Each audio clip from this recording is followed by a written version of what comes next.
Hey everyone, welcome back to the North American LCS. It's time for our final matchup. It's Counter Logic Gaming versus Team Dragon Knights. And TDK's hopes for a playoff spot are nothing but dreams anymore. Unfortunately, they're forced to let their dreams be dreams. They've lost a lot of games in a row, and they're just looking at survival.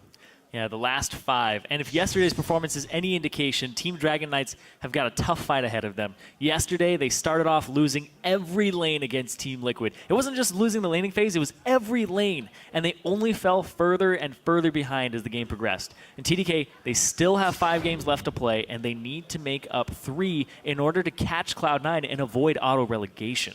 Yeah, they've definitely got a tough match ahead of them today. Now, of course, yesterday, CLG actually looked pretty darn good. They were dominant. They crushed enemy esports, and unlike some other teams that may look gun-shy after some losses, CLG took their losses, then went up and, crushed some people. Oh yeah, CLG were definitely playing with confidence, only giving up 1 kill and 1 turret in their 28-minute game. And Xmithie in particular, he really stepped up on Gragas with an 80% kill participation, and his ultimates were definitely on point that game. He was knocking people back and getting the flanks off that they needed with Zion Spartan. Now, there's nothing like a win to brighten the team's spirits, and afterwards the players were optimistic that CLG would be back in shape for playoffs. Nobody denies, even the players don't deny the inevitable collapse of CLG, but it's just when it happens. So It happened in the middle of the split, so we're good. It's not going to happen in playoffs. Yeah, I mean, if they always get good at the beginning of the next split, just shift that forward and be good for playoffs, and then maybe CLG goes to Worlds. Poelter actually adds that sentiment, saying instead of trying to avoid that inevitable CLG drop-off, they just moved up their schedule.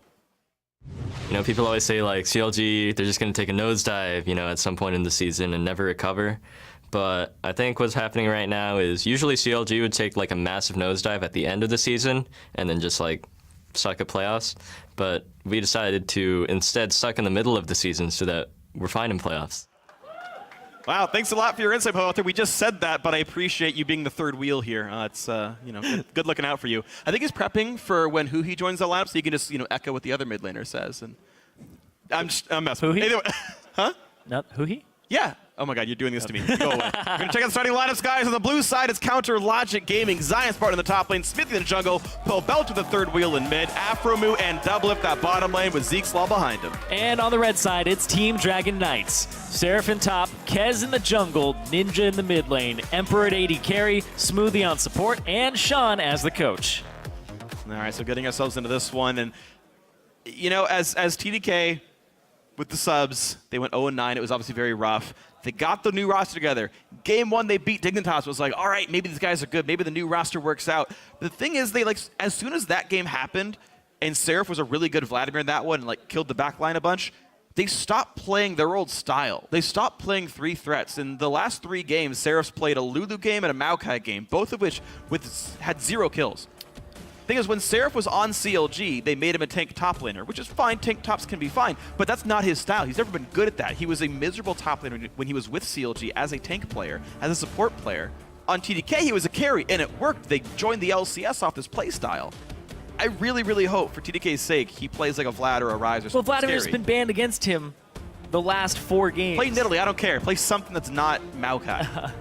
All I want for TDK. Or Lulu, yeah. Or Lulu. Yeah, Seraph loves taking over the game and loves playing those top laners. Even when he played Gnar, he's 4-0-0. He's just getting these kills. We'll see what they end up going with here for CLG. Shen, Nautilus, still available. There they go. Yeah, that's all I have to do now is when there's a first pick. It's Shen, Nautilus, Alistar. You just list 4 champions and it ends up being one of them. Well, there's like 6 power picks right now. Yeah. 2 AD carries, Sivir, Kalista. 2 supports, or I guess 3, Nautilus, Shen, and Alistar, and then Ryze. So there's 6 really good power picks that you are okay with first picking no matter what. You know what's weird? Azir did become one of those. Like, with so many able to be traded back and forth, like Shen for Nautilus and whatever, like, Azir's the only one who stands alone as, like, every mid laner wants his champion. And weirdly, without also any jungle bans at all, Kez rush picks the Evelynn. But, like, Xmithie's not going to steal that from you. That's not even a concern here. I don't know. Xmithie played it a couple times. Yeah, but, like, in his last, 4 games, he's played it once, and he lost against TSM with it. Like, it's Kez's go-to. Yeah, I'm just surprised you got it that early. Like, we're talking about power picks here, and it's like TDK not contesting much. Like, Shen's still up, Sivir's still up, all these amazing champions are still up, and they're like, yeah, go for it, dog. Yeah, they CLG whatever they want. They really want the Alistar for Smoothie. It's one of his better champions, and he gets it a lot. But still, they're not able to get these wins when he's even on that champion. And I don't know if they took an Alistar and a Shen. I don't think that's not a Seraph style Seraph's champion. going to want to play. Yeah. Oh God, when he hovers Maokai. I was wrong. Okay, Sivir was down. I apologize for that misspeak here. But TDK able to insta-lock some champions. A big old tank wall here. Evelyn, Maokai, Alistar all picked up here to be in the front line. Emperor on Vayne. Emperor's a solid player, but CLG able to attack that back line. They got Fizz for the top lane with a TF. Wait. Top lane Who's Fizz. their jungle? What? Jungle Nautilus. Wait, is it It's jungle? It's jungle No, Wait, it's jungle Fizz, right? No. I mean, support Al. He's got Ignite. Just let my dream be reality. They have Janna, right? So, I mean, it's just let it be jungle Nautilus. Tristana jungle Call of the Audience. That is not what's happening. Get that guy up here. Trycast. No, whoa. He's No, gonna no, jump no. the fence, and I'm not gonna be happy No, with this one. no. It's hard enough dealing with your rambunctious self. So. We going crazy. All right, so yeah, I think it's jungle Nautilus. I think you're absolutely right with this one for Xmithie. Jungle that or jungle Fizz, we'll see. Those are the likely candidates here. Last few picks come out for TDK. They've got the Vayne for backline threat and an Ahri for Ninja. He's not played it yet, but if it's going to work, it needs to work now against Counterlogic Gaming. These guys, now that Cloud9 have picked up a win, they're sitting, what, 3 games out of playoffs? 3 games out of 10th, which is a far way to go. TDK locker in their full lineup. Seraph once again on a tank. CLG, 10 seconds to go if they want to swap it. Yep. Is it jungle Fizz or jungle Nautilus? It's Nautilus. It's got to be jungle I assume, Nautilus. but there's always... It's just got to be. Don't do this to me. I know. That is your most played. Yeah, exactly. It's my most played in solo queue. All right, exactly. jungle Nautilus for Xmithie. We'll see if he pulls a Santorin and point and clicks the wrong champion. It's so easy to do. I love that. I love that champion probably because he's easy. Yeah, that sounds like you. That sounds just like me. But all right, it is a Fizz top, and Zion Spartan had an amazing Fizz top yesterday. Yeah. Kind of at the expense of flares. That's true, yeah, but it was still a great game, and he got to be one of those big carry threats, so we'll see if CLG can pull that out one more time with their carry top laner. Tell us at home who's going to end this week with a win. Tweet at LOL Esports with your picks, and we will update the fan vote once we're on the Rift. Hashtag CLG win, hashtag TDK win. Let us know. We're going into our 10th game of the weekend. CLG can get as high as tying for third, or they can start plummeting down with the dregs in the playoffs here. TDK needs some wins soon to get out of relegation. And CLG, they started this slump. They caught themselves with a win against Enemy after losing 4 games in a row. You don't want to lose against TDK, the number 10 team. Because even though you kind of bounced back, you slid a long way down from 1st to 5th, had a tiny bounce, but TDK is just going to make you sink even further if you lose against them. I mean, think about what happened at Dignitas, right? TDK took down Dignitas, and we thought maybe that meant TDK was good, but it actually signaled Dignitas's slide down the rankings. I mean, CLG, the only evidence we have they've stopped sliding was they had a good game against Enemy, which many teams tend to have right here, unfortunately for them. So to really prove that you're any good, let's see another convincing win by CLG, and see if the consistency can stay up.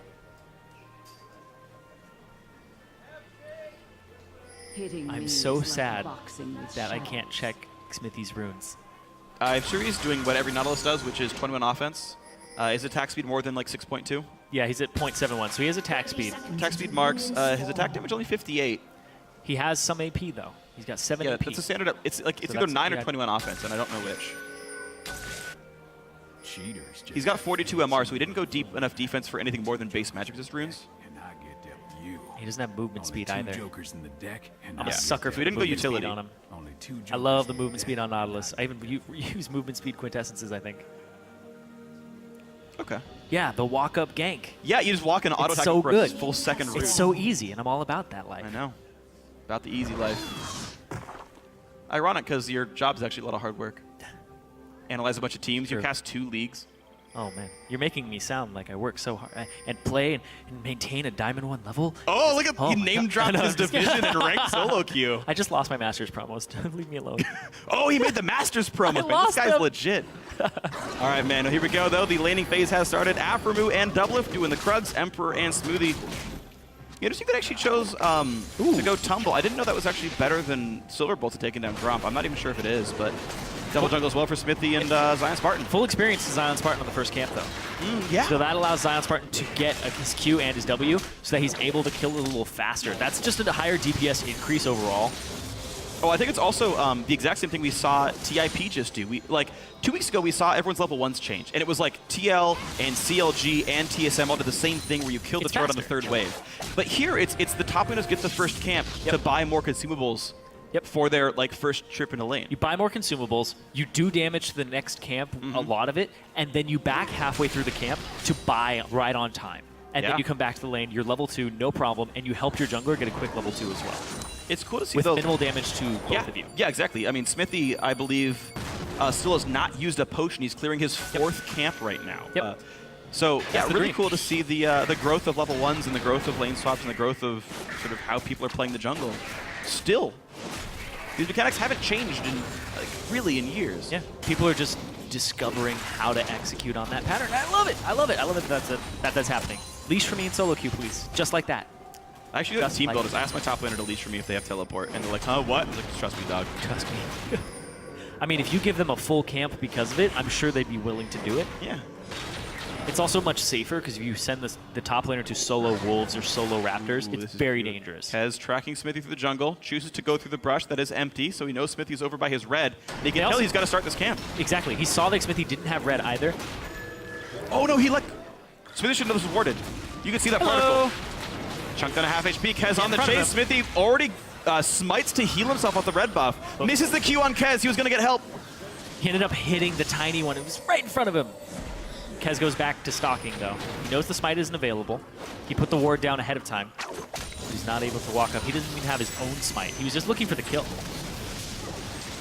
All right, well, it's going to be Smithy allowed to get his red buff here, despite the ward on him, despite the fact that his smite was on cooldown. Impressive that he got it at all, and Kez's counter juggle does not mean much of anything. We check back in the bottom lane, and it's actually very close. I'm not going to lie, the fact that he didn't have to use any potions as well throughout his entire clear massive help. Helped him a lot. Because now he gets to clear these next camps and just use those 2 potions, and he's completely fine. All right, this means his first back should have some wards in it as well. It's also very important for competitive junglers.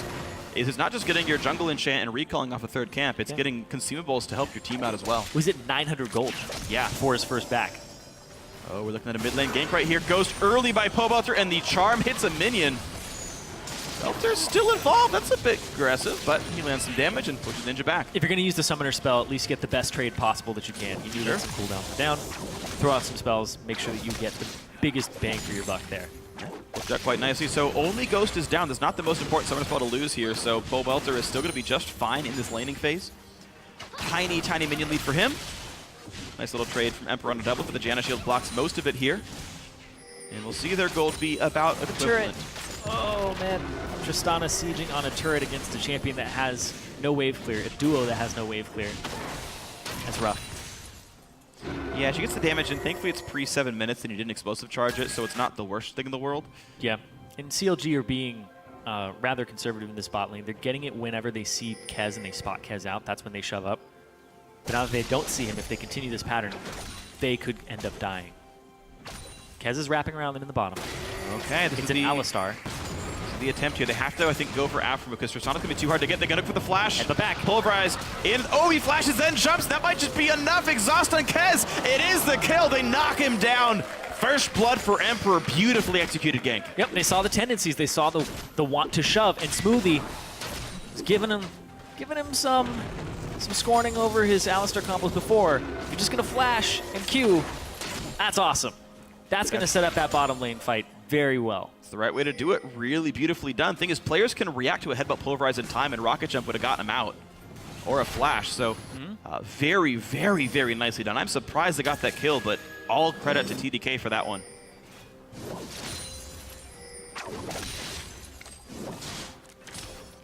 I'll look back at it here for just a second. Okay. Seeing where the condemn ended up landing. Also, like, could you have tornadoed the headbutt? Because, yeah, it was... If Alpha Move flash Q'd, he could have stopped the headbutt. I mean, it's a really, really tricky scenario, and they didn't know if Evelyn was there or not at the time. That knock-up is what kept Double from being able to flash over and not get headbutted into the brush. Huh. It's a little strange because coming into that, Emperor didn't have Condemn. And if he had Condemn, and that's what kind of tipped off Double Lift, I need to get out of here immediately because he was next to a wall afterwards. There was still about 10-second cooldown on Emperor's because I think he used it to last hit. Yeah, he was using it for trades pretty actively as well. Just in general, he would attack, tumble, auto, condemn as his trade duration. Here comes So the here's the gank into the top ulti. lane. They want Seraph ulti is on, but he's got nowhere to go. He's just choosing to fight to clear minions away. Here comes the long run out, but that's going to be the kill picked up. Zion Spartan gets it. This matchup's going to be even better for CLG. Last time CLG played against TDK, Seraph had the most deaths on his team at 8. And they kept visiting that lane, trying to shut him down. And it worked last time. He's on Maokai this time, so every time you shut him down and give kills to Zion Spartan, it gives Zion more split push power, it gives him more priority in that lane, and then he starts to just bully it out. That's the goal here between Pobelter and Zion. Beautiful stuff, though, man. A lot of help onto the CLG top lane. They've found a carry top lane that they like. They're allowing him to play carries, and they're playing around it. Of course, TDK had the great play at the bottom lane. It's like these teams switched priorities, switched sort of ideas about themselves. Play styles in the team. Yeah. Whoever gets, Of course, who when starting AD carry comes in, it makes it easier if you don't want to play around him. But even though they got the kill, though, even though W7D2 has died once, he's still up a sizable number of minions here. All 8 will not be made up on this wave, so it will remain a lead. +7, actually pretty sizable. W7D2 also was not able to back for his BF sword, so his power spike will be pretty far delayed, actually. Yeah, and you can just see the wave clear there, too. Janna Tristana destroys turrets and destroys minion waves just because of the fact that the shield on top of him and explosive charge. He used explosive charge there just to clear it faster. And it's a Vayne, and you struggle so hard underneath the turret. You do have ways to last hit effectively. Yeah, he should be okay in that regard. But it still ends up with turret damage. Yeah, it does. It does end up with turret damage, so always a concern here. We're going to see CLG able to get the blue buff over to Pobelter, who, like almost every TF we see, has gone for the cooldown boots as his first item. Seems to be the standard build now for TFs these days. Great headbutt pulverize in. Good. Knockup's going to stop the damage from Emperor, so only one auto attack came through. W7D2 stays safe. It's pretty early, too, because Kez was on his way. I think it's actually good that TDK are doing this, but without Kez as well as with Kez. They see Smoothie walking around. Kez He's spotted. Gets it, slows Double, whose rocket jump is still down right now, and Double has no flash, but Janna shield's enough. No stamina spells used. Smithy looking mid, though. He is level 6. Ninja is going to have a hard time getting away from this. He's so slow, though. Just kidding. Easy time getting away from this. Yeah. Move speed quits. Next game. He's like one of those big, like, non-aggro NPCs that, like, runs around like Orgrimmar or something. Meanwhile, Pobelter up into Emperor's business. The stealth doesn't matter, but Kez is right there. TP's coming from both sides. A big combo and a Pobelter who does have to burn his flash to get away. Here's everyone in the fight. The fish is going to miss. Hits nobody at all, but Kez still gets chunked down. Tristana gets the credit for that one. Seraph in the front line cutting back, and here comes Ninja. He does have ult and ignite. And here comes the chase down. Finds nothing. Ninja flashed forward there at the end, and he got hit by the Howling. Oh, he got Gale. Buster. I thought it was Buster Shot. Was it Buster? He got Buster Shotted by Doublelift, and so he wanted a flash charm and couldn't. I believe is what happened. I could be wrong. Hopefully we'll see it again. We'll likely get a replay. I will watch it regardless. All right, I appreciate that. Nope, he ran into a Howling Gale. Okay, just kidding. He flashed into the Howling Gale. Ah, okay. He was Buster Shotted afterwards because he like R'd a second time. You have informed me properly. Thank you, Sir Aiden. Your replay skills. Sir Aiden. Sir Aiden. Well, it is kind of night right now. It's like 5 p.m. It's night somewhere. Shout out to the East Coast. Anyway, yeah, this is just all the TPs and the fact that Twisted Fate had lane priority. He gets to come down first, and then Ninja isn't even in this fight. Kez gets taken out. I think he still takes fizz damage there from the Chum the Waters. And here's the Howling Gale across 3. Yeah. Ninja flashed right into that. Oh, and his There's what I charm. was pointing out, but yeah, the flash was already used, so Yep. we were both right. Boom! Did it! We're the best. We have fist bumped off screen. You didn't see that. It's okay though. We fist bump on screen. That would be in the middle of the game. Oh man. Just can we do the PIP of us instead of the players? That's fine, right? But Kez getting jumped on right now. A lot of damage coming through from Zion Spartan, but pushed around enough.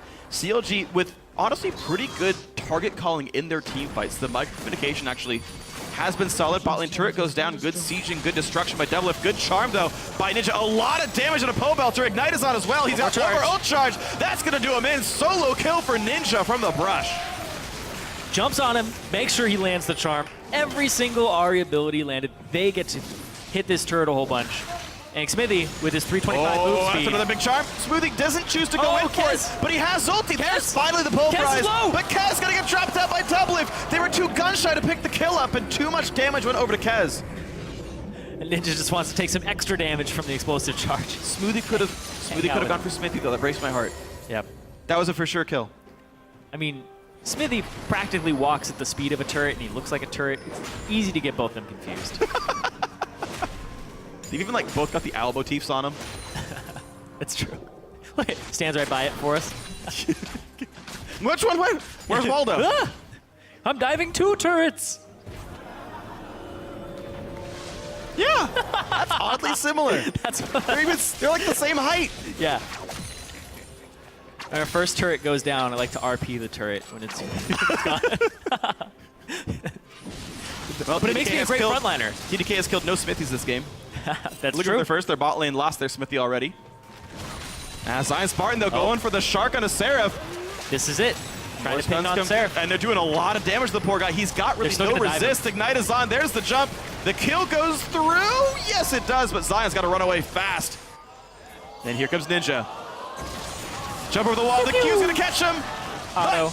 Hut! Got him! Ninja with the cleanup kill. Assist does go over to Seraph, so a little bit of gold picked up there. But that's 2 kills over to Zion Spartan total Yeah. so far. And last time we saw him get 2-3 kills, and he was ready to take over the game with his split push. As soon as he completes his Triforce, he's got so much mixed damage on the Fizz that itemizing against it becomes difficult, especially when Seraph is behind in CS, kills, and turrets, so that he's at a point where he doesn't even have an armor item completed, Yeah. let alone getting magic resist item for the percent HP. Yeah. I need to point something out, by the way. Smithy's farming like a monster. Smithy has, like, as much gold as both his solo lanes. 783S in this Nautilus. I mean, he's going to be a big freaking tank. Yeah, he doesn't get to the camps quickly, but when he does, he kills them. Fairly fast, too. I didn't know turrets attacked monsters. I think Apparently they do. Scout's running for his life. He almost runs past the Nautilus. it doesn't know what's going on. Why is this turret here in the river? Smithy smites it away. And we're good to go. That's why he got the double jungle. He takes reduced damage in the first 7 minutes. Oh. Going a little too deep now. Too deep. All right, Kaz, level 8 here, going to give blue buff over to Ninja, who is 2-0 on this Ari, keeping TDK in the game. It is a 2,500 gold difference, though, with CLG having a turret kill, having a farm lead in general in this game. But It's a TDK can look to get back in. 1,000 gold lead from between Zion Spartan and Seraph. And then the junglers, Smithy is ahead by about 600. And the other 400 is supports. This is so harmful. There's a nice deep ward in that brush that doesn't spot Kez. Gets to ignore the rules of wards, but of course Smithy's right behind them all, so no gank ends up coming through. Merc treads for Ninja. For the gold card ganks, I suppose, right? Gold card, root, and that's it. Not ult has a stun attached. That's true. And The knockup is the majority of it. There Yeah. is a small stun. well, the stun skill's pretty hard with level, I thought. Doesn't it like end at 2 seconds or something crazy? I want to, maybe I'm wrong. Maybe I'm absolutely wrong about that one, but I want to say the Might be stun right. ends up being really big by the end of it all. That's it. You play like 1,700 times more Nautilus than I do. You're probably so I don't right. know why I'm correcting you on this one. You're right. Oh, I appreciate that. You're right. Yeah. Tooltips. All right, but 1.52. all right, CLG going for the heavy press in the mid lane, though. This turret nearly gone. Explosive charge doing work. Gold card comes in, no charm. Ninja forced out. Zion gets the kill credit. 2 turrets picked up. And Smithy sheds a tear for his brethren. This seems to be the winning formula, though, for CLG. You either... Oh, man. Go ahead, it's fine. No, I can't even talk anymore. Can't even talk. Oh, because they're coming after Zion. Oh, Zion's heavily charmed, but perfect pulverize. He can't even do anything about that one. Beautiful play here by TDK. In comes the teleport. Seraph does not have flash to make it happen. Tornado pulls him Ride back. the wave. But it does mean Dragon goes over. Yes, no steal. TDK 2 Dragons to 0. And they're, unfortunately, though, still behind in gold. Yeah, they do get to this middle turret faster, though. They'll be able to get there a little bit sooner. And they have one more member. There is a TP on Zion Spartan, so if they overstay, there is the risk of being TP'd on. But there aren't any flank wards in position just yet. They'll get this turret Yeah. safely. CLG dodges the charm. Ooh, they Oh. kind of No, want this. no, they don't. They're going to save it. They come in just enough that the threat of Zion Spartan maybe being there, Yeah, they don't know where their wards are they behind can't guarantee it. Absolutely. You're absolutely right. Yeah, they can't guarantee Zion could not flank them. So They're still going to siege, though. this seems difficult, though. Their siege tools are pretty weak. And a Janna Shield's going to mean you almost don't ever get progress here. Maybe it pays off, though, if TDK gets it right. Tristana recalled. Doublelift back to get an Infinity Edge. Charm lands on Smithy. Oh, wow. Emperor had to flash for that one. Yeah, if Fizz went on him, he probably would have died. So that was the right choice. But TDK, they siege, and they lose a flash for it.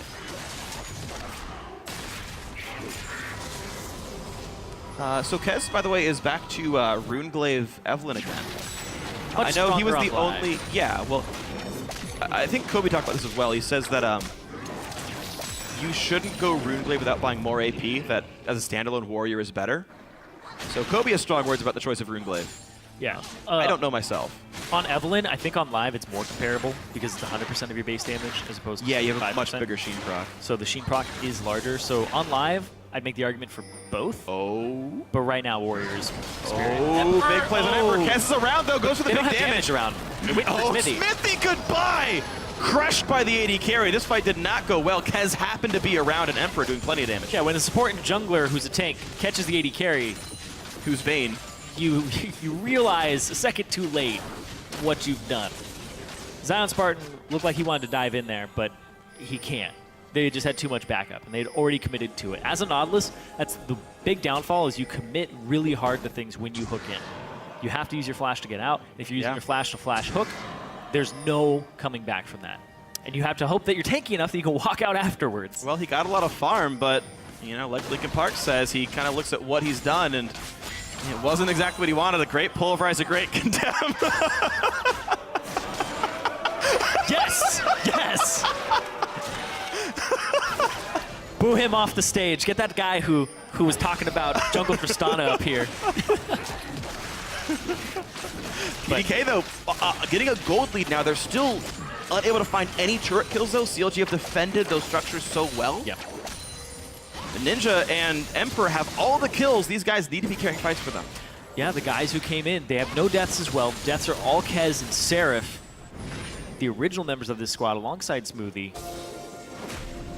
And they're just looking to pick on these carries. They have to get in there, though. Is Rune King's back up? He's got no summoners. Like, theoretically, this is actually a good target. Summonerless AD carries are easy pickings, but 3 turrets to 0 for counter logic gaming. I didn't get to finish this before because Zion Spartan got picked, but this seems like a great strategy from CLG is put Doublelift on Tristana and siege down turrets. If you get Aphromoo on Janna, or you get Tristana for Doublelift midway through your draft, after you lock in your first few picks that are just kind of standard, then you can be flexible. You can say, oh yeah, we do want to have this Nautilus go jungle. We do want to have Aphromoo on this Janna for peel. I like that they siege the bottom lane because this Tristana siege, so far, every time we've played it, has been very successful. Yeah. And we've seen other people playing the Tristana with the Janna, and it just destroys the turret, and you practically win every 2-on-2, not by killing the enemy, but by just destroying the turret. Yeah, oh, there's this one, though. Aphromoo forced to run away from Seraph, who's got to be a bit careful himself. The rest of CLG is around, but Double will not quite kill that ward away. And the question is, as we get later into the game, and the outer turrets are already dead, so sieging gets harder for CLG, but they've gotten the gold that they're going to get from the Tristana pick, right? 3 turrets to 0. Okay, great job, Doublelift, great job, CLG. Got to cash in? But yeah, TDK can cash some in back, and the next Dragon fight is going to happen with, you know, a moderate 3,000 gold lead here, but in terms of like actual teamfight DPS, it's not that high from the CLG roster. They do have Fizz. He has the Trinity Force. Seraph can't really split push against him. True. They now have the Righteous Glory completed on Smithy. Not going to help his damage, but it's going to help them get in there. Yeah, they have Ascension as well from Janna. The Talisman. Yep. This is actually my favorite Janna build, by the way. Talisman Ascension as a second item, as a core item, I think is actually appropriate on so many supports. This is my favorite Nautilus build. And so few players do it. Yeah, Cinder Hulk, Righteous Glory, absolutely. And Moby Boots? Maybe. Just moving around very quickly. Now, Moby Boots aren't that great on him, but you can get them. You want the tank stats? Yep. Ninja Tabby Merc Treads? Yep. Once you commit. Zerk Reefs? Yes, obviously. Get more out of your W. It's a dot, it doesn't even work that way. You refresh it right as you're walking away. Right. It works. Oh! Smithy finds Kez. Actually, he's fine. A lot of shields. He's pretty durable here. Smithy has so many shields you can go on him. Like, it's pretty hard to break through that guy. As the really sole true tank of the team, he spent a lot of time farming, and he's got a lot of ways to keep himself alive. This actually should be successful. Now the question is, though, there's a lot of condensed damage on TDK, right? All of the kills are in the right places. It's 3 kills on Ahri, 2 kills on Vayne. They've got some pretty big builds going on. Phantom Dancer is going to be real close to done. He's about 400 gold away right now on the Vayne specifically. There's definitely a scary teamfight lineup here from TDK, which is why I asked the question. Of course, you're right that Zion Spartan's pretty big himself, and if he can reach the back line, then it's fine. But if he gets pushed around, then Zion doesn't really kill tanks well enough. But his flanks yesterday were really good on this bit. He was showing up with TPs or just walking into the back line when they were picking fights down lanes. So they usually want to fight down the mid lane so that he can find avenues in from the side. So that's the big thing too. And when we were casting Challenger, we got to talk to Cloud9 Tempest top laner Solo, and I asked about Fizz. It's all about the flanks. It's all about coming around and being able to have that access to the back line without using your E to get there. Yeah, because you need it so much for the damage. It's the second max skill, I believe. Yeah, it is. He's maxed that now. Everyone maxes W first on Bruiser Fizz. A low-ish cooldown. So we'll see the first dragon does come through to counter Logic Gaming, though well earned by them. Maokai had teleport in the top lane, but no pressure was made by TDK. They instead go back to the mid lane. CLG, once again, already there in time to defend. Righteous Glory popped. The fight might start. They've already forced a TP out of Maokai. Whoa, Afro too far forward, picked up at the very start. That's a turret kill. They did not TP Zion. He knew not to be part of this fight. A flash engage. They catch Smithy. 2 kills picked up. Seraph taking the turret like salami, and they're going to run away as fast as they can. Afro already dead. Pobelter, very low explosive charge, nearly picks up some more kills. And they did force the Zion Spartan TP. He got nothing for it. Just explosive there. Smoothie didn't even have to use his flash to start that off. They were able to knock up Aframu, and Aframu just stayed in the air for a long time. This layered CC, and then the follow-up afterwards. Getting a turret. In TDK, they close that gold gap a little more, and they're going to get this top turret forward as well. So that's even more in their favor. All this gold waiting. This is a good turret, too. It's one of those ones that has a lot of gold in it. It's not one of them cheap tier 2s. Well, actually, no. Tier 3 is the one that don't have gold. Tier 2 is actually more than tier 1. Tier 2s give less to everybody on the map. As total gold? As local. Ah, okay. Oh, hold on, though. Kez, gold carded. True deck, everything. Boop. Goodbye. Goodbye. He's killed, and Smoothie in a bad spot as well. Ulti's down. Flash up. He's not going to use it. Pulverize comes in angrily. A double kill for double lift. 4-1-0. And they're right on top of Baron. That was a severe misstep for TDK. Counter Logic Gaming here to capitalize. Just a catch out onto Kez, and then the resets to allow them to get the red buff there, and then just take him out afterwards. Another steal? Another steal? Is it? Is it? Blue team secured Baron. Nasher. Zion is low. Forced to hop away. Gold card. Depth charge, not enough though. CLG down in kills, but up 4,000 gold thanks to this Baron pickup. Now you just gotta say, is it, as soon as somebody just randomly walks up towards it. Oh, they saw him back, so they knew that it was okay to go. They see Seraph complete his back as well. And just Pobelter using the Twisted Fate appropriately to catch that kill. Smoothie, regardless, looks like he was gonna get caught out. Everybody back, They ditched him, they left him. Wow, big stuff here. Counter Logic Gaming looking a whole lot better. 4,500 up. Baron on the field for them with a great sieging team, which means Tristana and Twisted Fate should be able to knock down some more turrets during this Baron buff. You can see they've been great at securing these, and with more wins than losses, you kind of expect that to happen for these guys. So the question is, how much stuff can CLG pick up? We're going to see the Twisted Fate build is that standard Lich Bane Zonias. We've been seeing it almost every time now. It feels like those builds have consolidated recently, as cooldown boots into those 2 items. It gives you options. Yeah. It allows you to split push, take turrets, and it allows you to dive into the backline. And that's what Twisted Fates want to do. It allows your team to have more types of patterns, and I think that's really the ideal build. If you want to go for just straight up siege, then you just stack AP, and you get like Luden's, Death Cap, and Luden's Lichbane, make sure you can kill somebody in the backline. Yeah. Alrighty, well, wave clear forced out of TDK. The True Silver Bolts does a fair bit of damage to these minions. I believe the Baron damage reduction actually, oh god, still affects the true damage done by Silver Bolts. So she actually clears them pretty slowly, Vayne specifically, but top lane tier 2 already dead to Fizz, mid lane tier 2 nearly gone as well. The CLG Siege, the 1-4 split push, they are choosing only 2 lanes to push. Fizz for one, the rest of the team for the other. I didn't know that damage reduction work against true damage. In this case, I believe it does, but here we go on in. Pobelter down to half, gets the Zhonya's popped after stunning the AD carry.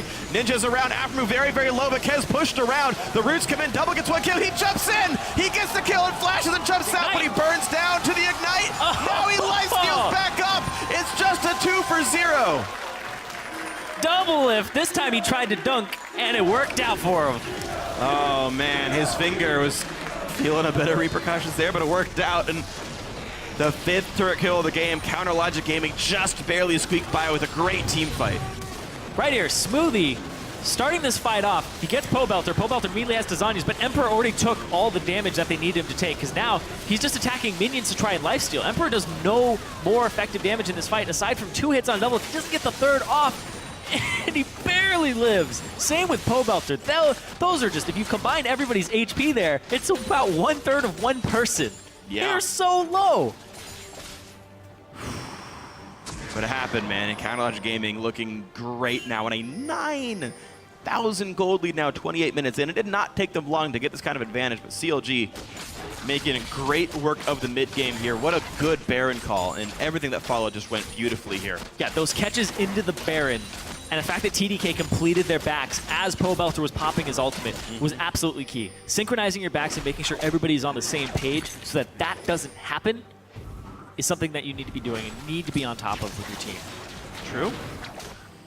You saw the punishment right there. So, Counter Logic Gaming thankfully did not get stolen. Pobelter wanted to steal gold away from Smithy, but it's not what you want to do, man. All is well. 0-2 and 4 on the big frontline tank. He's been absorbing a lot of damage in these team fights. 126 CS. Smithy still putting a decent emphasis on farm. They need to make sure he is a decent tank for the front line here. TDK will sweep away the aggressive pink wards that were just put down by Counter Logic Gaming, and blue team forced out, but both teams are here for Dragon. It's Dragon number 3 for TDK, number 2 for CLG, and they do have the flank, so Counter Logic Gaming cannot leave unless TDK lets them. They look at Smithy, but he's the tank. It's not going to be much damage here. Righteous Glory popped as well. Same for Smithy. He pulls Seraph into the back line. There's a turret here, by the way. Smithy's got to be a little bit careful. Pobelter, though, is going to die before he gets to Zhonya's. The charm meant everything there, but the help comes back in. Seraph losing a lot of health. Smite comes in for Kez just to clear minions away. Charm will not land the Shark will, though. Seraph's going to jump in. He dodges the Shark damage. Flashes out. They get the Pulverize. They look for Smithy. Double Lift gets 1 kill. They trade back, though, and he's going to get another. Double Lift charmed by Ninja, but Zion's partner's here. Another dunk comes through, and Double Lift this time gets it. He gets revenge on the Ahri. The flash knock of Seraph's got nowhere to go. Kez either. A double kill for Fizz. It's going to be 1 more for Double Lift. It must be. It is. The ace comes through for CLG. That was a fight that TDK started. They killed Pobelter, but then they didn't have anything left for Double Lift. They're going to get this turret off of this. Absolutely massive. This turret's going to lose a lot of health right here. They'll wait for the minions. But Counter Logic Gaming now up 11,000 gold in the aftermath of that battle. You can see what a gold lead will do for you, even though the fight started well. Even though they eliminated the mid laner, it just did not matter. The crits that Double Lift was getting in that fight, too, were just disgusting. 9-1 and 2 afterwards, and you're going to see it right here. They pick off Pobelter. The engage comes through, and he even crits right off on the start. They kill Pobelter, but now it's time. Emperor's in the front line. Then they go back and forth. Kez, find a target. You have this range on Tristana. I know people don't usually use her as a hyper carry, but she still has that passive that increases her range. Seraph uses W onto Smithy. I think he had a minion just to try to dodge the fish. That's what it looks like, yeah. And then they get Double Lift again, then Double Lift turns around, crit, boom. Knocks Emperor out, turns to Ninja, crit again. And then, how about another crit? Yeah, I think that was 3 crits and 6 attacks, roughly. He crit twice onto Emperor. And then 1 on Ninja, right? Then he had 1 auto, then he crit 3 times. So crit 5 out of 6 shots. Okay, I'll recount that. I'm not sure it's exact, but yeah, definitely a lot of crits there. 40% in the build. Definitely, of course, great damage coming out here, and CLG up 12,000 as a result. And they're setting up Baron yet again. I mean, CLG keeping the pace on. They just finished a fight. They're already ready for Baron. It's up at 25 seconds. They got scuttle control. They're clearing wards away. They got pink wards down. And they're going to take a real quick, brief respite to heal up, buy 1 last time. And Zion's Spartan without TP, though, is bot lane, which is a small risk here. And they might catch Double Lift. He's over the wall, and he's going to land a whole bunch of damage. Oh, no, Double Lift! pulling a double of getting himself caught out. Afro the same. Big mistake by CLG. And Baron is live. TDK are going to pick up a Baron here. Now, what CLG is trying to do is just get Knock this the mid base turret, down. get some type of turret for this, see what they can do. Smithy's going to try to go for a hero steal here, but it's a Nautilus. If he just waddles up and takes this, it would just be a disaster. They're going to back. Are they going to be able to defend this? It doesn't look like it. All right, mid lane inhibitor turret will fall, and Smithy. that is it. Yeah, Smithy waddled up, but he waddled up way too slow. Emperor gets another one. 3 kills in a row for TDK. They've got time to push these waves out and maybe get part of a turret. They're looking to either... Yeah, they're looking to try to cut them off. This. They keep throwing the RIQ backwards. Ninja's looking for as much move speed as possible to get down to this bottom lane. I'm surprised we didn't see Destiny. There it is, finally the Destiny. He will get away, and Zion Spartan's going to buy enough time. Pobos are just actually going to walk. There we go, ult to the mid lane. Follow me! The thing is, this is TDK not getting anything for the respawn. Zion's going to dive for the middle inhibitor. I don't think he's going to get away with this, but he buys so much time. Headbutt, Pulverize going to land. Oh, he pulverized late in the combo. Charm hits, root hits, they're going to get Zion, but they built a lot of time for CLG to put pressure back on the map. Yeah, CLG get to shove their waves up. They're able to control this top wave, because if they were able to Baron buff up this top wave, it would be a nightmare. Yeah. So TDK, 8,000 gold behind, but they'll be able to get this bottom turret. It's worth a lot, and then they'll be able to push up even more. Okay, so Doublelift has a ton of farm. Last Whisper. Man. Ruin King, all he needs to do at the late game is sell Shiv for a Phantom Dancer. He is the highest DPS build you can really go for in this. Interesting, actually, the weird thing about building more items is Doublelift will hit max attack speed on Rapid Fire. Yep. So he actually really can't scale his Rapid Fire any higher. When it's down for most of the time, it's fine, but he's at 2.4 even with Shiv, and even without being level 18. So what do you do? Weird. There's like a slightly awkward like build pass for Tristana where like you want like Ruin King, you want Phantom Dancer, but then they like feel bad because you cap out in attack speed. I actually talked to the designers about it. They're like, yeah, we might want to change that, but that's Might is code for go probably away, not. Greek. Yeah, that's true. I've said maybe to so many people when it meant no. So do you keep the Blade of the Ruin King? Do you sell it for... I'd rather have Ruin King than Phantom Dancer, honestly. So I think this is fine. Like it's really not a bad build. Oh, I was saying Ruin King for like Bloodthirster. Oh no, yeah, I wouldn't want to sub out Ruin King. The damage on hit is just so good, in my opinion. But you can sell Zerk Greaves from Merc Treads. They have 3 tanks as well. So you definitely want it. I think you just need that item to be an AD this carry is in the modern build. day. This is the build. Yeah, I think it is. Just don't buy a Zephyr. That would actually just be useless. Sell boots, get Zephyr now. Tenacity is priceless. Yeah, sell You boots can't- for Merc Treads. It's just better in this case. You can't put It's flatly better. It is. But he wants the cooldown reduction. Yeah, okay, so we can jump into their team some more? Thanks, Double. Yes. Well, it doesn't like reset on people, does it? Doesn't reset on death, which he's maybe going to get. But mid lane getting pressured out, TDK. Zion, though. With the Baron that they secured for themselves. Yeah, Zion splitting top. CLG is doing He can what get they 2 can inhibs for this. with the deficit. This is a lot of pressure being built. TDK go for the engage. they don't win. This is the make or break fight right here. And Ninja stunned out of the turret. In goes Doublet for Seraph. This is a break fight because here comes Zion Emperor's Spartan. on the other Emperor side. also caught out CLG. Get a massive lead, and Pobelter is on the chase. Looking for Kaz, looking for Smoothie. Can't quite find the stun. He has But so there's much movement speed, so too. much time, though. They don't need kills. They can get the base right now, man. There's no need to kill champions. Banner of Command. Banner Command already Get pushed it. to the top lane. This inhibitor surely, or at least likely to fall. Thing is, all they're doing is stopping recalls. Afro doesn't care about these kills here. He just wants time for his team to kill them in the base. Pobelter can help, that's fine, because Doublelift is already heading up the base. He's already going to knock down these inhibitors. Only Smoothie is alive for 10 seconds here. Top inhib will go down, mid inhib will go down. It's a massive map lead for CLG with Dragon coming up in 25 seconds. Ninja's up right now. Emperor in 5 more seconds. They'll get double inhib for that. They might not get this. They might not get this. Nope, there's the minion. Why is he pulverizing? Oh, no. Smoothie, what? Okay, they're gonna get They it. got him, the minion. They're good. Oh, Banner of Command, fight him off. But it means bottom lane got pushed. Zion happily tanking the turret without a single armor item. Just doesn't even care. Bot lane's still under pressure. Of course, keep in mind, top laner and jungler still dead from TDK. Righteous Glory pop, no engage. That fight, like you said, break fight there. They lost 2 inhibs. Their 3rd is threatened. Even if they had won that fight, they would have lost 2 inhibs, but they may have been able to take the base. TDK just put all their cards on the table and said, it's time for all in. And it didn't work. It turned around on them. The counter engage from Afromu left Emperor inside their base, and it also left There he goes. That's so dead. 1, 2, Seraph, behind 3, you. 4. It does mean Dragon's up, though. CLG, I think they made the right play, but they make the play for inhib number 3. And Seraph will try to chase Zion out of the base. Now, Zion has literally no mana right now. He's at 28. That is not enough for Playful Trickster. This should be a kill. And this means, by the way, it's another 5v4. TDK have lost all their inhibitors, but they have yet another power play with the top laner missing for a full minute. Maybe this just means they farm waves that are dead inhibitors. It does. All right, this gives a million minutes of map control to CLG right now. Baron comes up with triple inhibitor down. That's the big part, is Baron in 1 minute and 40 seconds. All inhibs will still be down at that time, and they have to just do wave clear duty, and it's a Vayne, not really strong wave clear. You have some champions who are okay at it, but nobody who excels at it on TDK's lineup.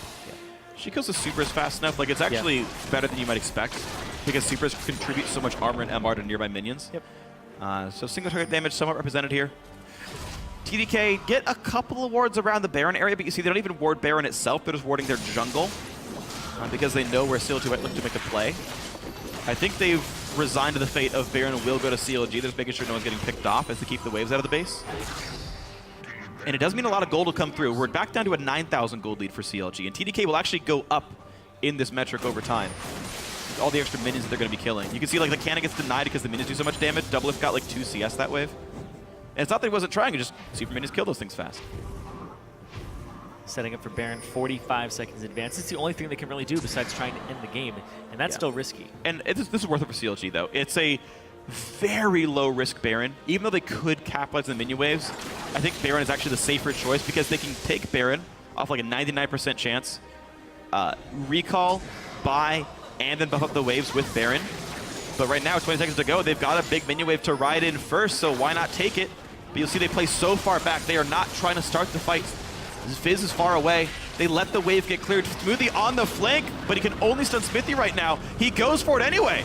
But that tank's not going to take any damage. That's Smoothie's ult down for nothing at all. Gains Shark hits Emperor. He doesn't Q his headset, doesn't seem to care. Just life steals off the minion. Smoothie goes down. The ult timed out, and here comes the stun on Akez. CLG can end the game right now. In comes Twisted Fate. He Zonius is right away dodging the charm of Ari, but there's still a big fight coming across. A lot of damage coming through. Ninja will stay alive. Emperor dealing damage in the backline, kills off Zion. That is a trade of tanks here, but here come the minions inside the base. CLG can still look to end. Double doing a ton of damage with explosive charge right now. The 4v4 cannot be stopped. It's like a 6v4 with all the minions coming in. There's just not enough that TDK can do. Seraph looks for Pobelter, gets the kill. Emperor hooked in. He can kill Smithy though. And actually, yes, TDK getting some kills. Doublet does what he can. He gets a couple. Looks for Seraph and has Kez right there. After keeps him alive. A triple kill for Doublet. Can't get the fourth as the Nexus goes down to the minions and CLG wins the game.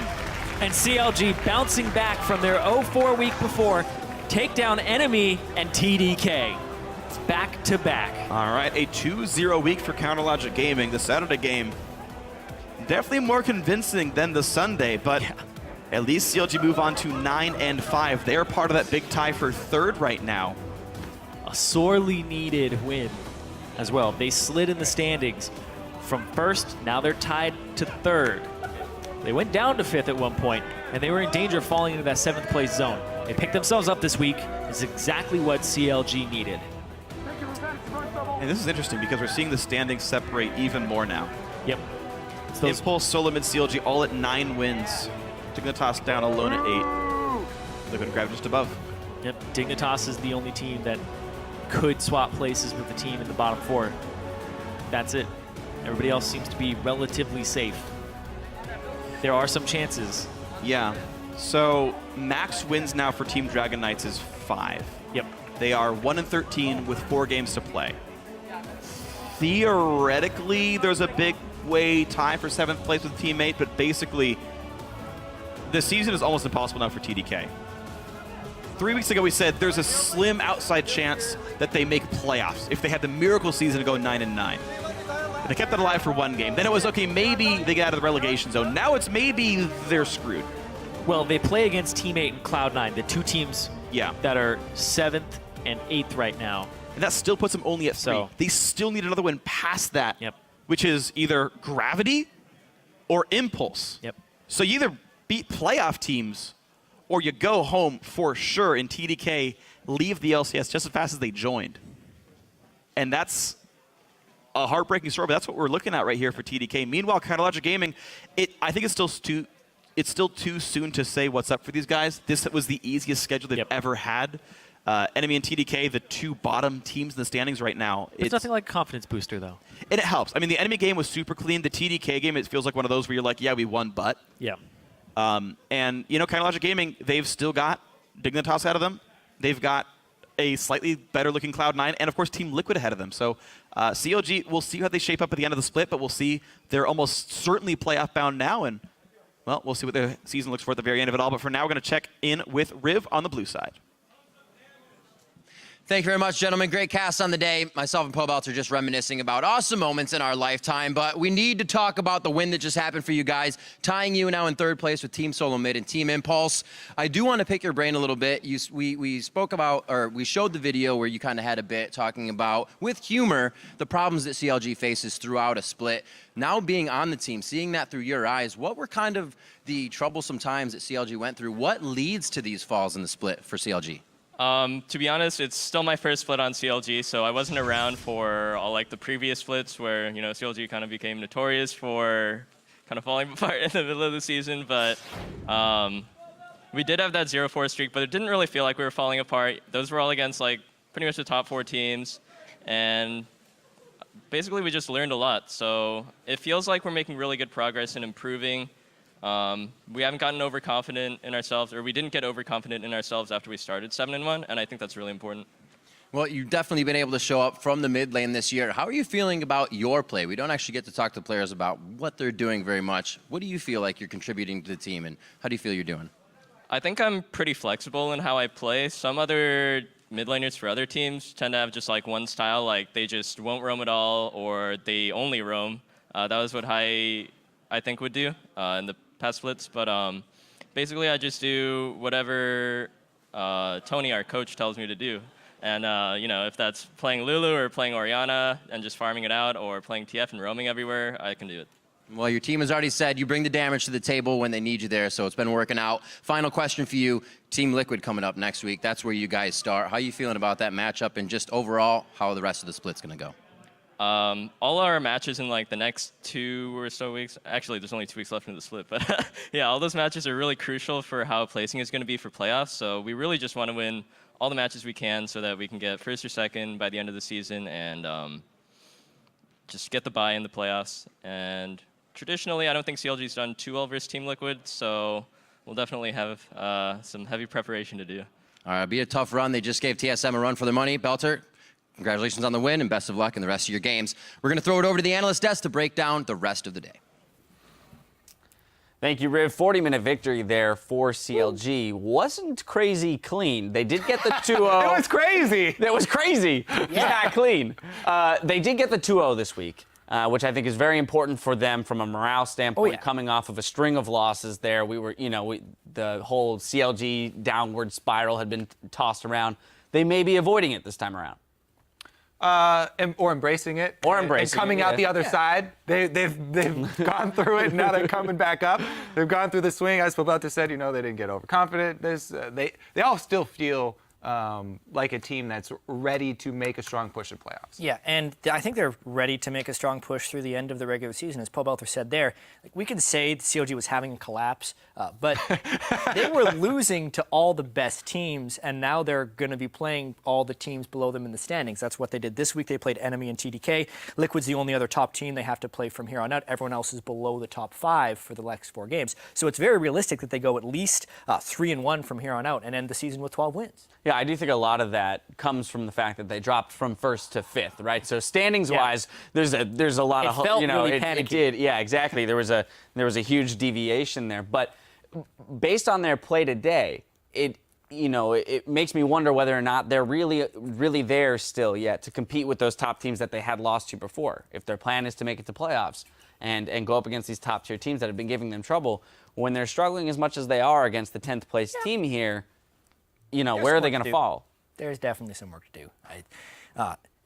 You could be cautiously optimistic if you're a CLG fan, because the collapse didn't fully happen, and they're on the road to recovery. The difference in their champion select is encouraging. Doublelift's laning phase is encouraging. I think the default state for all CLG fans is cautiously It's optimistic cautiously. at all times. Is that what Golden Age was about? That's what Caution and potential. That's optimism? what potential is. That was that's your- uncautiously optimistic, I feel like. Oh yeah, there was no caution there. Yeah. And then we have to swing over to the other side of the rift real quickly and look at TDK because, unfortunately for them, their season is basically in salvage mode at this point. Can they scrape together a few wins here before the end and maybe slide up into that 9th place?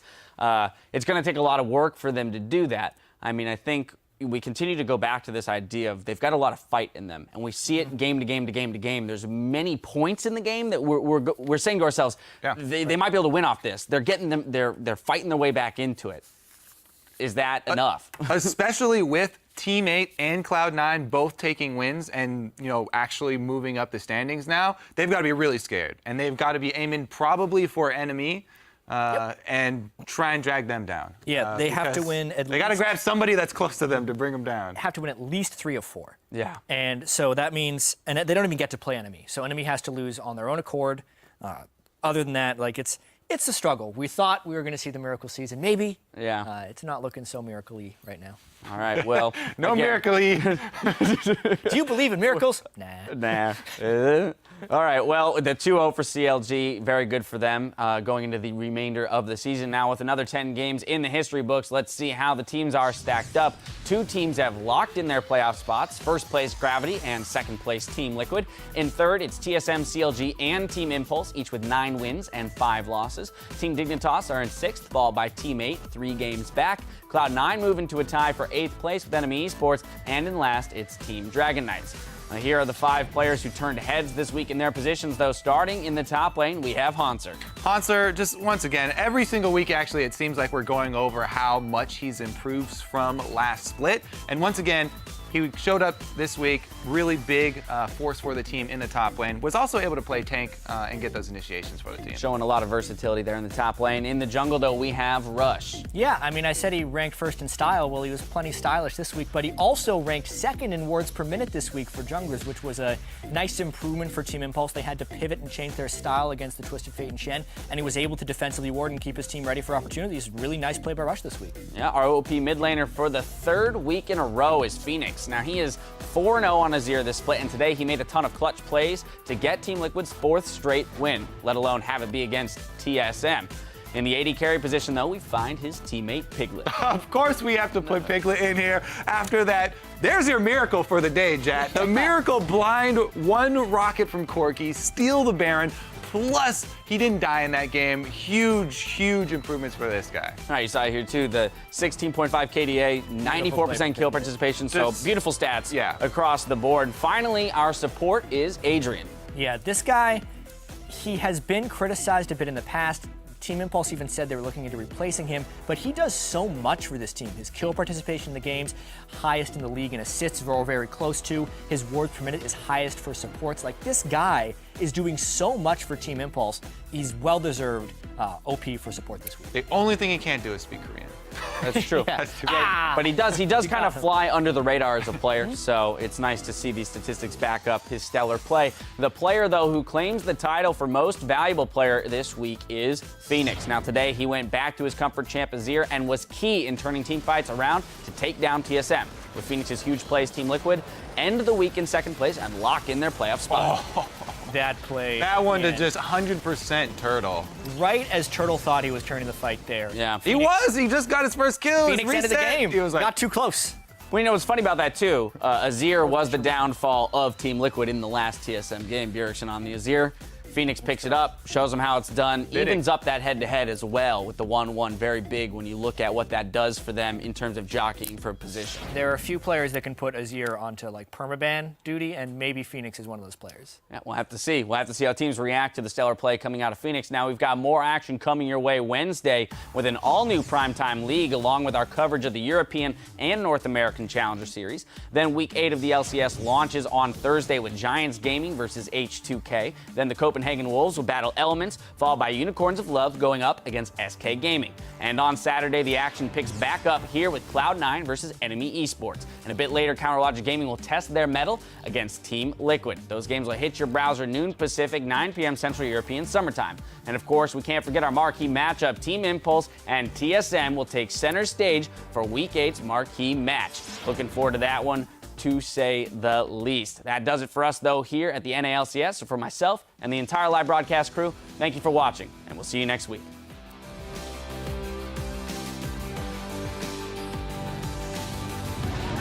Let's see if Gravity can continue to hold on to that first place. Can Enemy get a second win here? Oh, here we go. They've had enough. They go in. Move very, very low. So is Han. So the charm actually hits Altec. Nice, nice. Head for Dragon. Yeah. Nice. Gravity takes down Enemy.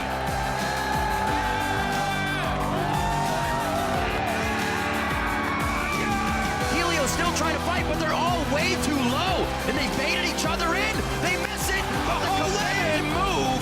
Can he keep himself alive? The double kill coming in for Incarnation. One for High. They're on the core. JJ. Their first victory with High back on the team.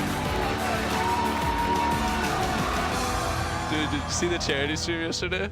A little bit. They were like trying to make Piccolo dance. He's like, I don't dance. And then Sky was like, Piccolo is saying he can't wait to dance. And he's like, no, I can't dance. And he's like, Piccolo is so excited he can't wait to dance. And he was like, stop. Turtle, big explosive pass. Turtle gets one. He's on the side of Baron, which could be dealing damage to him, but Baron actually de-aggros. An 80 carry being bottom. Oh my God, he stole it.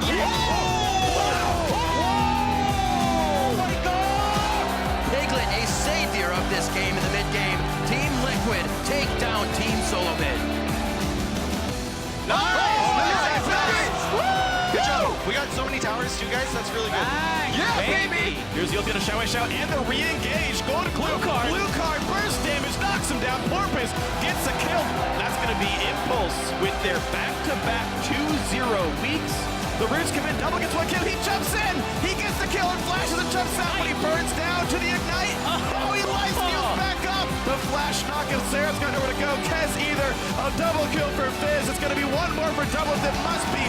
CLG bouncing back from their 0-4 week before, take down Enemy and TDK.